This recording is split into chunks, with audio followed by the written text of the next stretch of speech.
October 31st is home to many personal traditions. For some, it's for that sweet candy. For others, it's the costumes. But for me, it's all about those amazing horror shows. Gravity Falls is a paranormal mystery show about the quirky Pines family and their encounters with the supernatural. Set in the fictional town of Gravity Falls, Oregon, Dipper and his twin sister Mabel spend their summer vacation at their great uncle's tourist trap. One day, Dipper stumbles upon a juicy mystery journal. Determined to uncover the town's dark secrets, Dipper will crack the mystery, even if it costs his family. This show is a classic. It's the perfect blend of surrealist humor, charismatic performances, and mystique. For a TVY7 show, it's legit unnerving. The series lasted from 2012 to 2016. The real mystery is, how can a decade-old cartoon remain so endearing? Well, you've come to the right guy. Doing TV retrospectives years after the fact is kind of my thing. It's up to me to figure out what makes Gravity Falls such an amazing Halloween show. Since this is a mystery show, I will be discussing some major plot revelations. This is your one and only spoiler warning. As for the rest of you, we're good to go. It's time for the Gravity Falls retrospective.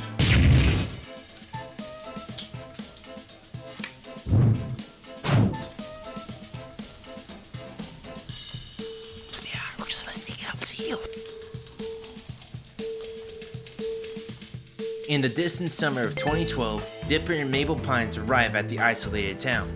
They hang out with scam artist Stan Pines, their great uncle slash grunkle. Grunkle Stan runs the Mystery Shack, a tourist attraction slash gift shop in the middle of the forest. The twins help the business while Stan beguiles not so bright tourists. He might be a mystery hack, but he maintains a successful 5-man operation. The first member of our cast is Mason Dipper Pines, a clever and paranoid 12-year-old boy. When weirdness calls, he leads Team Pines. Since his arrival, he began recording the weirdness sightings around the town. He stumbles upon a hidden tree cabinet and finds the third mystery journal. It contains incomplete notes on the town's strange creatures, like gnomes, zombies, and manitors. Dipper's mission is to find the journal's original author and solve the town's deepest secrets. On the outside, Dipper is rational and statistics driven. On the inside though, he's a box of hormone dynamite. Hey, look! Wendy in a bikini! Really? At night? He's nervous around girls and full of insecurities. But he isn't alone on his quest. His friends join him on scavenger hunts and cryptograms. Gravity Falls' most brilliant gimmick was leaving behind viewer-related puzzles. In every episode, the show would flash a cryptogram or scrambled message in the credits. Curious viewers could decode these mysterious phrases into something readable. They did just that. Many other messages were either foreshadowing or fun Easter eggs. The race to crack these secret phrases drove a whole new level of viewer engagement. These puzzles weren't a cakewalk. You needed to use multiple ciphers or methods. Season 2 introduced journal pictures and even harder phrases. Fans weren't just enjoying the show, they were actively engaging with it. Mind you, these cryptograms were entirely optional. The fact that the show even included them brought a whole other level of immersion you rarely see in television. You could ignore these clues and you'd still get an amazing show. But that's not all, my folks. The writers were sneaky. The show plants backwards audio clips that can only be understood if played in reverse. Some are complete nonsense, while others are plain creepy. It's backwards message.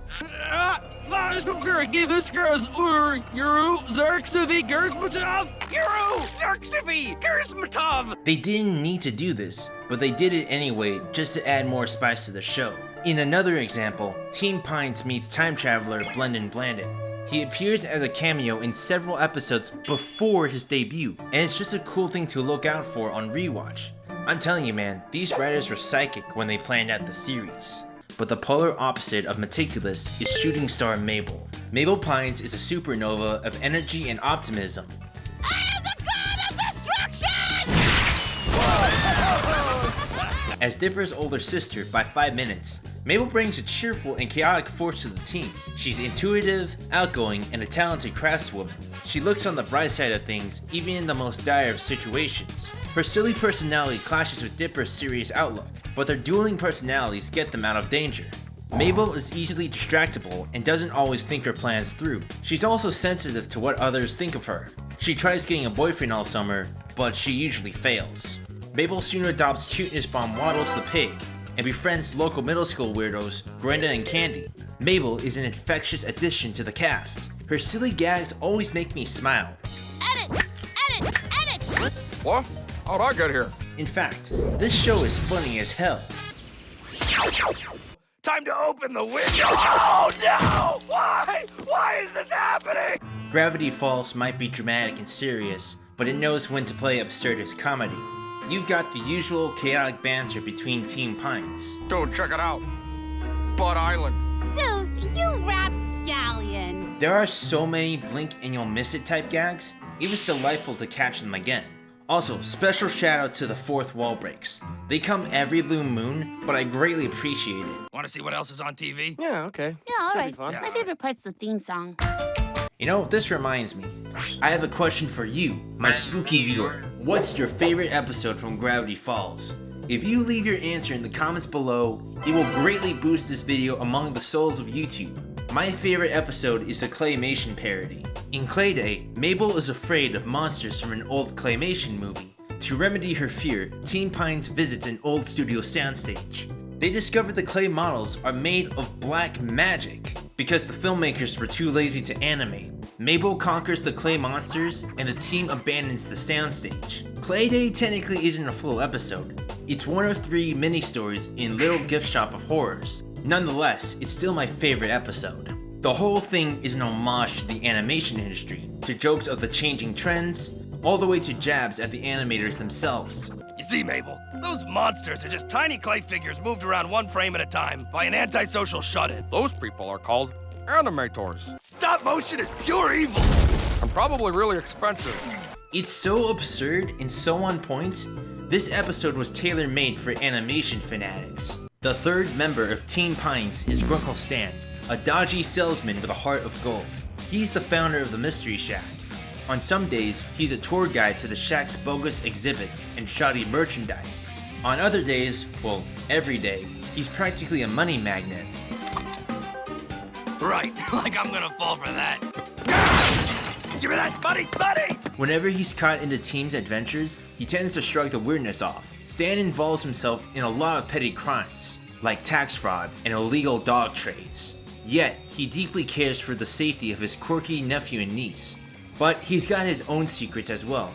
Gravity Falls uses a serialized plot structure. This means that whatever happens in one episode directly affects a later story. Now, Gravity Falls is by no means the first cartoon to ever use this structure, but it's one of the most tightly written narratives I've ever seen. For example, the team discovers Stan had a twin brother named Ford. You had a twin brother all along? That's the big twist we were waiting for? I predicted that like a year ago. Stan was the punching/wild type while Ford was the smart type. I'm starting to see a pattern. They used to be close friends. Ford wanted to go to an Ivy League school. Stan couldn't bear the thought of living alone, so he sabotaged Ford's invitation. Consequently, Stan left the family and traveled the country as a grifter. In the years to follow, Ford built his own trans-dimensional portal in Gravity Falls and wanted, like, ultimate knowledge or whatever. Ford placed his bet on the wrong horse and called his brother to help close the unstable machine. Stan and Ford get into an argument, resulting in Ford getting sucked into the bad place. Heartbroken, Stan spent 30 years trying to get his brother back. Stan assumed his brother's identity and converted the lab building as a gift shop to cover his expenses. Like any good twist, this backstory adds dimension. It reveals Stan's vulnerable side, but also the emotional stakes of getting his kin back. Stay away from the kids. I don't want them in danger. They're the only family I have left. Stan really values his remaining family. This backstory pays off when Stan finally succeeds in getting Ford back. The writers didn't miss out on the character arcs. In between all the weirdness, the cast gets time to reflect and discuss their own struggles. For example, a recurring subplot is Dipper not feeling he's manly enough. This arc culminates when he refuses to take the mandatory test of killing a fellow ABBA fan. He stands up for himself. Soos also feels a similar pressure. Stan enlisted 2 town locals to help with the business. The first employee is Soos Ramirez, a 22-year-old naive man-child/handyman. As a longtime resident of the town, Soos has seen many supernatural sightings. He's fun-loving, but also quite knowledgeable in random trivia. I watch a lot of anime and trust me, you're gonna want some gun swords. What's an anime? We have much to discuss. Since day one, he became best friends with the Mystery Twins and often acts as their tech support. Soos compliments Mabel's silliness while also taking Dipper's theories seriously. He shows great loyalty to the Pines family. He also has some of the best lines on the show. I've been training for this moment my whole life. With all the horror movies I've seen, I know literally everything there is to know about how to avoid zombies. Can I eat your brains? In Soos and the Real Girl, Soos has trouble getting a date. Mabel and Dipper give him wacky dating advice, but his nervousness overcomes him. He buys a dating simulator and gets attached to Giffany, the perfect anime girlfriend.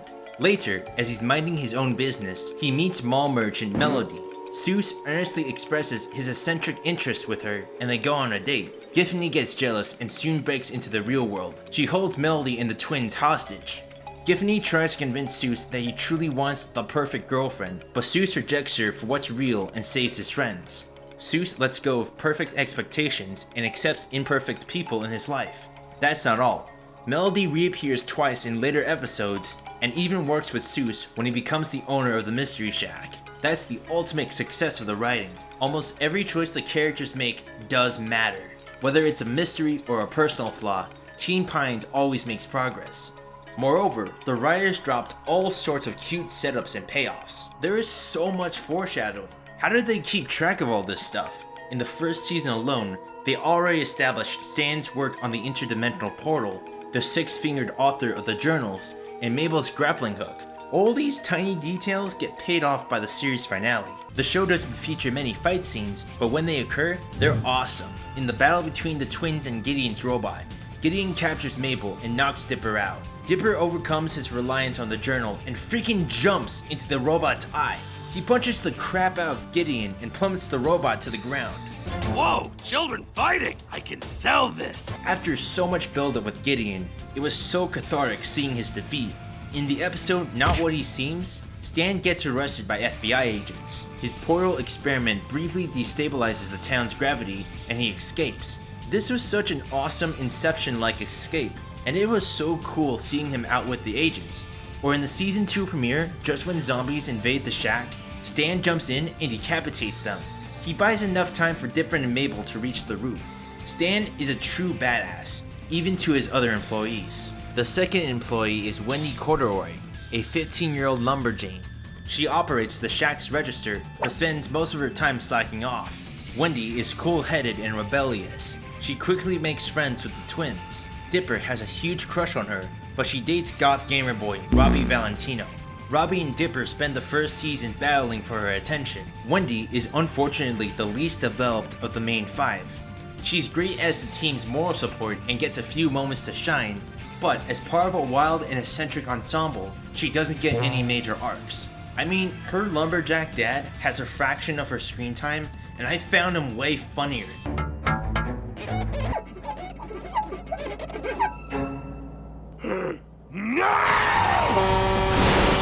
The cast of Gravity Falls is truly memorable. They're quirky, charismatic, and sport real emotional depth. But the real stars of the show are the villains. Gravity Falls has two primary villains, Gideon Gleeful and Bill Cipher.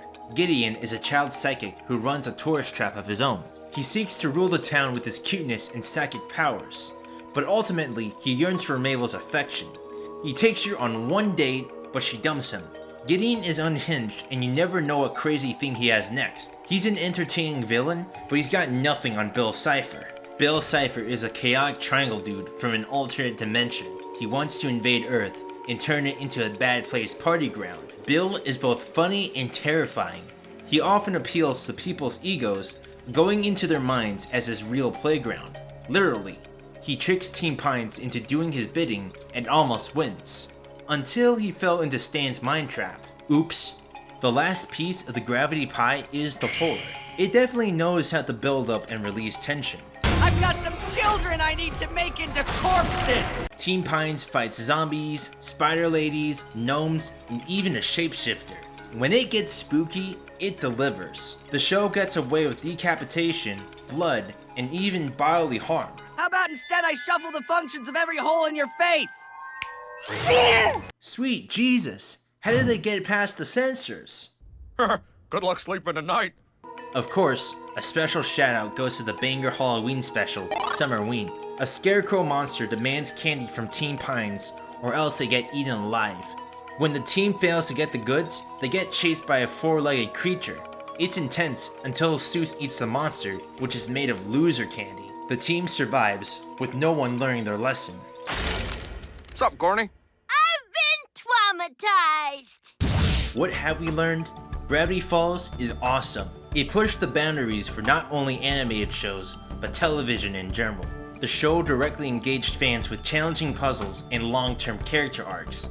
It was scary, hilarious, emotional, and badass all at the same time. It's a must-watch for any horror fan. If you're searching for something similar to Gravity Falls, I got you covered. I recommend The Owl House. It's about a girl accidentally traveling to a fantasy realm for the summer. It's got a similar blend of humor, weirdness, and character growth. But I don't like any of that stuff. I like editing anime clips to music and reading fantasy books with convoluted backstories. It's more about high fantasy and witchcraft than it is urban horror. Other than that, it's a worthy spiritual successor. Heck, I might even cover it for next Halloween. Also, King, the little skull dude, is voiced by Alex Hirsch. So it basically has Bill Cipher's blessing. Who's a little guy? I don't know who your little guy is! Ida, who is this monster? Reality is an illusion, the universe is a hologram. Bye, Gold, bye! Is Gravity Falls the perfect Halloween series? Yes, definitely, absolutely. That's it for this spooky retrospective. Thanks for watching, and have a splendid Halloween. Did we get that? Save it for the explosions reel.